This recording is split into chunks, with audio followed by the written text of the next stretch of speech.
Hisgutan karon guys kaning trending sa Twitter kaning account ni Satoshi Nakamoto nga ning join siya pag May 2008. So dugay-dugay na jud.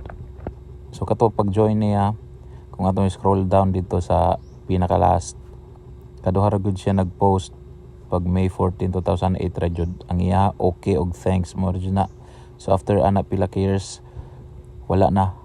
Then atong last month February 17 nagpost na pod siya. Nito siya, after a long time I'm back again. So kanang 17 3 days before man na sa open minutes sa Pi Network. So ngano siyang atong hisgutang Pi Network diri. Kay naghisgot po dahil siya Pi Network diri siya sa iyahang account na ang iyang mga post sukad ato puros na sa Pi Network. So unsa may paki niya sa Pi Network, di ba? So kung fake ni nga Satoshi, kinsa mo pa maghimog dami account ni Satoshi pag year 2008.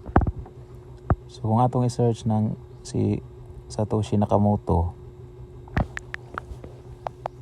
kinsa man gyud na siyang tawhana nga pag 2008 pa ning join. So base sa impormasyon, si Satoshi Nakamoto ay mo na ang pangan nga nag-develop sa Bitcoin. Kanang picture diha kang gigamit ra po na kay mo na picture nga ni Dorian Nakamoto nga may gidudahan nila pero iyang giangkon nga dili siya. So karon kinsa man po'y founder sa Pi Network. So ang founder sa Pi Network kabalo man ta mga Pi pioneers nga si Nicolas Kokkalis.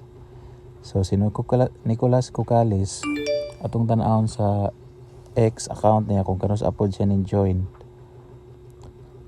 Atong iyahang real nga accounts. So atong mabasa diri ni join siya October 2008 pod. So same year sila.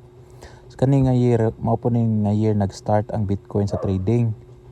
So possible related rin sila kay ngano mag-post man ni si Nakamoto about sa Pi.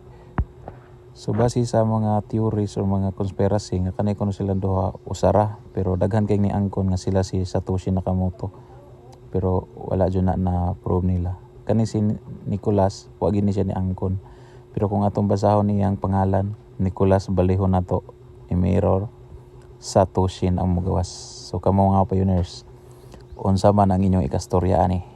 Go.